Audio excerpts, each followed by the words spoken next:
Olá, boa noite, meus irmãos, meus amigos. Que a graça e a paz do nosso Senhor Jesus Cristo esteja sobre a vida de cada um de vocês. Meu nome é Marli Moura, eu sou missionária da Igreja Batista Novo Horizonte, Natal RN, e estou aqui com você mais uma vez para meditar acerca da Palavra de Deus. Domingo foi 31 de outubro, né? Você sabe o que se comemora nessa data? É o dia da Reforma Protestante. E por que essa data, é escolhida para o dia da Reforma? Tem relação com Martinho Lutero, que era um monge, professor de teologia, que estava aí insatisfeito com certas condutas, da Igreja de Roma, principalmente, em relação às indulgências, que era comum, na época. Insatisfeitos com isso, Martinho Lutero ele vai aí elaborar um documento que ficou conhecido como a 95 Teses. 95 Teses. Lutero foi impactado com o justo viverá pela fé. E aí ele começa a pensar nisso e a trabalhar nisso. E aí a gente vai ter aí as 95 teses. Ele queria provocar aí uma discussão, uma reforma dentro da igreja. E no dia 31 de outubro, ele envia esse documento, essas 95 teses, nessas 95 teses ele manifestava aí a sua oposição teológica às práticas da Igreja de Roma. E é no dia 31 de outubro de 1517 que ele envia esse documento para o arcebispo Alberto Brandemburgo. Vamos falar, vamos discutir, vamos conversar acerca do que está acontecendo. Ele defendia que a Bíblia era a única referência para os fiéis. Ele defendia aí que as pessoas seriam salvas sem precisar de intermediários, sem precisar de indulgências. A base aí para ele era o justo viverá pela fé. E aí ele vai defender que boas obras, fazer boas coisas, não levaria ninguém à salvação, mas somente a fé. Essa construção teológica de Martinho Lutero deu origem a um princípio que ficou conhecido aí como 5 solas. Sola, somente. E aí ele vai dizer somente a fé, somente a Escritura, somente Cristo, somente a graça e glória somente a Deus. Essas 95 teses se espalharam aí com muito rapidamente ali pela Europa, por conta da imprensa, que já havia sido criada, em 1430. E aí isso foi impresso, e se propagou, se disseminou, por toda a Europa,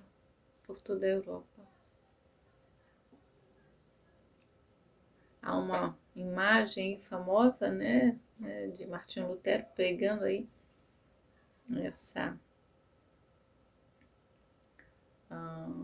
na porta de um castelo, essas 95 teses, que não se sabe se de fato isso ocorreu, ou se é apenas uma lenda. Mas o fato é que ela foi enviada, as 95 teses. Ele estava dizendo: ei, vamos conversar, vamos falar acerca dessas coisas que estão acontecendo. E quando eu pensava na Reforma Protestante, eu lembrava muito aqui do texto que a gente vai estar meditando, né? Nós estamos aí meditando em Gálatas, capítulo 4. E eu pensava justamente aí nesse finalzinho do capítulo 4, né? Que a gente está conversando acerca dele nessas quartas-feiras. Porque ele vai estar defendendo aqui, o apóstolo Paulo, né, vai estar defendendo aqui que justificação somente pela fé e não pelas obras da lei. Vamos fazer a leitura? Acompanha comigo, vou estar fazendo a leitura a partir do verso 21 de Gálatas, capítulo 4, que nos diz assim: Dizei-me vós, os que quereis estar sob a lei, acaso não ouvis a lei? Pois está escrito que Abraão teve 2 filhos, um da mulher escrava e outro da livre. Mas o da escrava nasceu segundo a carne, o da livre mediante a promessa. Essas coisas são alegóricas, porque essas mulheres são 2 alianças. Uma, na verdade, se refere ao Monte Sinai, que gera para a escravidão. Esta é Agar. Ora, Agar é o Monte Sinai, na Arábia, e corresponde a Jerusalém atual, que está em escravidão com os seus filhos. Mas a Jerusalém lá de cima é livre, a qual é nossa mãe, porque está escrito: Alegra-te, ó estéril, que não dás à luz, exulta e clama, tu que não estás de parto, porque são mais numerosos os filhos da abandonada que os da que tem marido. Vós, porém, irmãos, sois filhos da promessa, como Isaque. Como, porém, outrora o que nascera segundo a carne, perseguia o que nasceu segundo o Espírito, assim também agora. Contudo, que diz a Escritura? Lança fora a escrava e seu filho, porque de modo algum o filho da escrava será herdeiro com o filho da livre. E assim, irmãos, somos filhos, não da escrava, mas sim da livre. Eu li o restante do capítulo 4. O restante do capítulo 4. E aqui a gente tem aí a Paulo, defendendo aí seu argumento de que a justificação é somente pela fé. Pela fé. E ele começa isso, chamando as pessoas para uma conversa. Você viu aí o verso 21, que ele vai dizer: Dizei-me vós. Ei, meus irmãos, vamos aqui conversar? Vamos conversar? Vocês estão aí querendo estar debaixo da lei? Vocês não sabem aí? Não ouviram a lei? Os crentes lá da Galácia, eles estiveram ali sob pressão daqueles judaizantes e cederam à pressão. Eles cederam à pressão. Ele está dizendo aqui: dizei-me vós, vamos conversar. Mas ele diz também: fiquem alertas, fiquem atentos. Vocês não sabem aí o que a lei diz.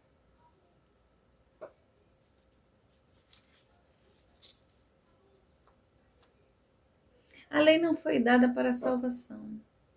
A lei estava ali para apontar exatamente o pecado e apresentar a necessidade de um Salvador. Nessa sessão, Paulo vai aí desenvolver uma alegoria para completar aí ou complementar aí o seu argumento de que a justificação ela sempre foi pela fé. Nunca mudou. Nunca mudou. Paulo, ele está aqui conversando e mostrando para eles, ele vai usar aí a alegoria que era um método conhecido, né, e aceito entre eles, né? E aí ele vai estar aqui como se invertesse as posições, né? Vocês estão dizendo isso? Peraí, vamos mudar aqui.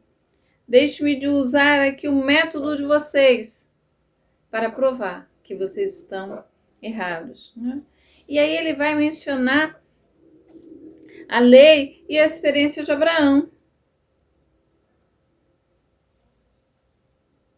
Vocês lembram, né, que eles colocavam lá, os judaizantes, né, os falsos mestres, eles colocavam lá a cerca de Abraão e obrigando-os a viver debaixo da lei por isso.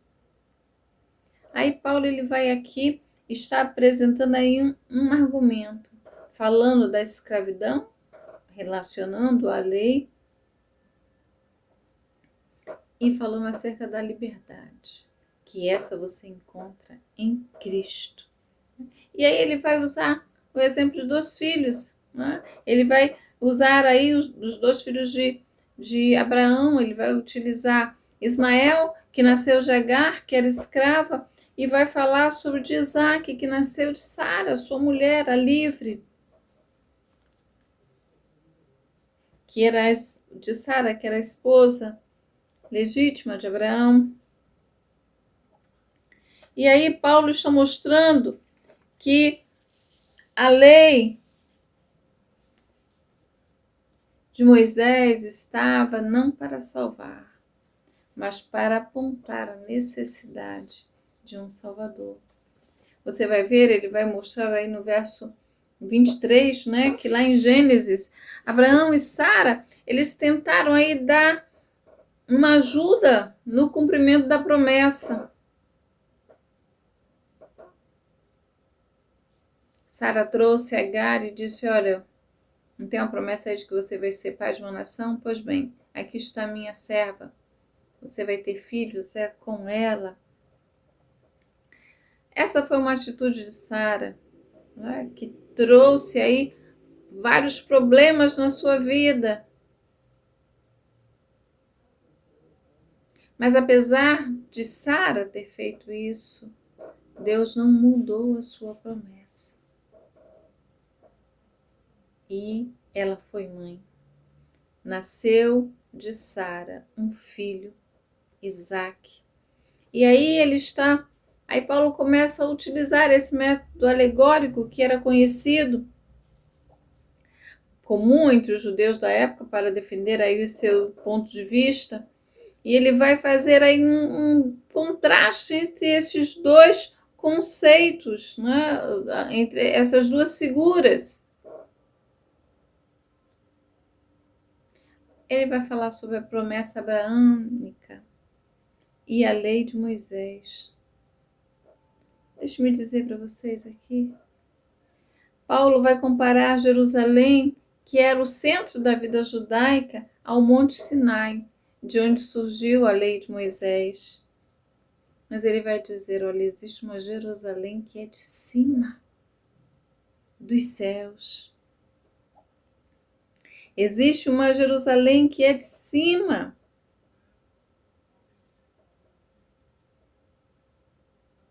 Então existe uma nova e uma velha Jerusalém. Para vocês vão seguir a quem? O que é que vocês vão fazer?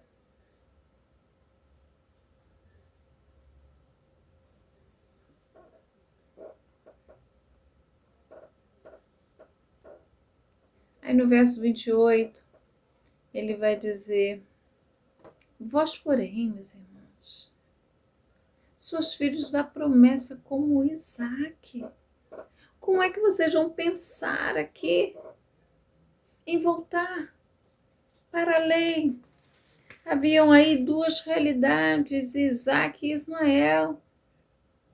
2 promessas, 2 alianças, não é? A gente vai ver aqui a Agar representando uma aliança, né? E Sara representando outra.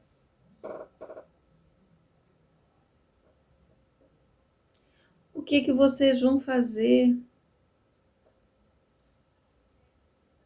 O que está acontecendo agora não é novo. Até porque Ismael perseguiu Isaac, seu irmão. E é isso que está acontecendo agora, nesse momento. Não é nada de novo. Mas vocês precisam entender que vocês são filhos da promessa, como Isaac. Vocês são filhos da promessa.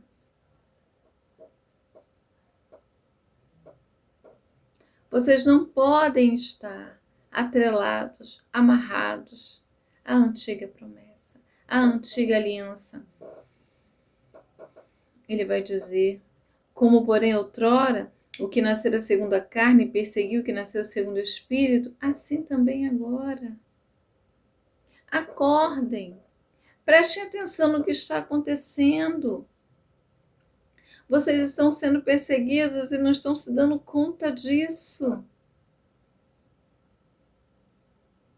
Mas no final, vocês precisam entender que somente o filho da promessa é que vai permanecer. Contudo, o que diz a Escritura? Lança fora a escrava e seu filho, porque de modo algum o filho da escrava será herdeiro com o filho da livre. Vocês precisam olhar aí para que lado vocês vão querer ficar. Mas uma coisa vocês precisam ter em mente: somente os filhos da promessa é que serão herdeiros. Olha, ser filho da livre é seguir aí o exemplo da fé de Abraão. É nascer segundo o Espírito, estar destinado a Jerusalém, que é de cima. Você precisa ter isso em mente. Você precisa estar com isso arraigado aí no seu coração. Porque os crentes em Cristo, eles devem estar sempre firmes nessa liberdade que o Filho trouxe. Para que vocês não estejam aí debaixo da lei para cumprir.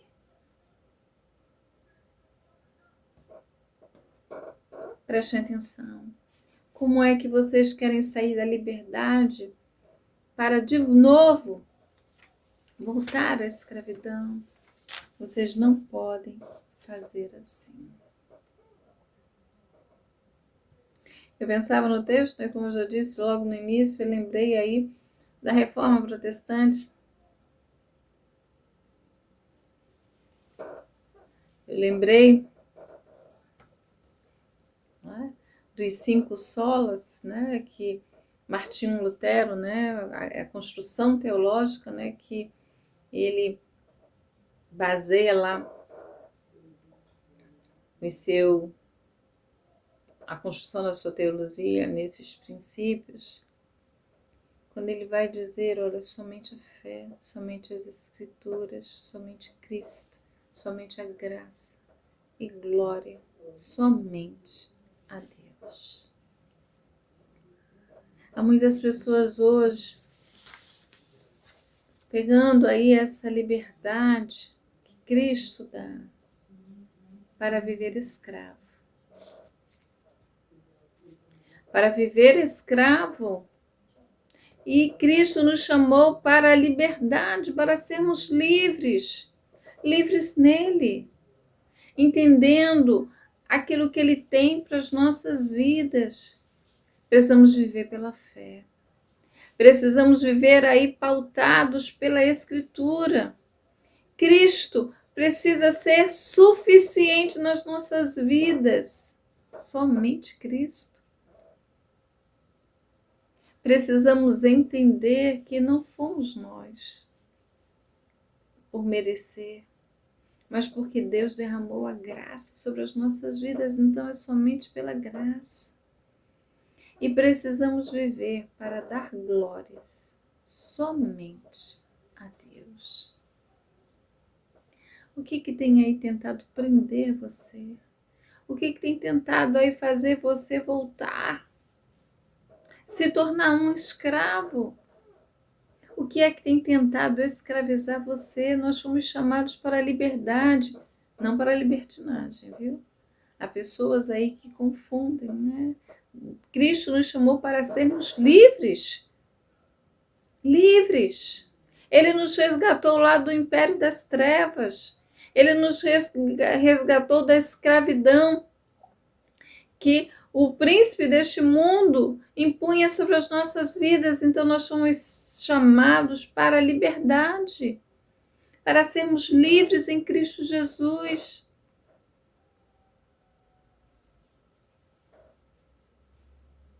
Não podemos voltar atrás. Não podemos voltar para sermos escravos do pecado. Aqueles irmãos, lá da Galácia, começaram a pensar que o sacrifício de Cristo não era suficiente. Somente Cristo? Não. Precisamos de outras coisas. Precisamos incrementar isso aqui. Está simples demais. Eles estavam saindo aí da liberdade para a escravidão. Aqueles que foram resgatados estavam caminhando de novo para se tornarem presas fáceis, para serem escravos outra vez. Não podemos caminhar por aí. Precisamos caminhar para a liberdade que Cristo nos ofertou. E Ele precisa bastar nas nossas vidas. Então não permita que nada faça de você um escravo. Lembre-se, o justo vive pela fé.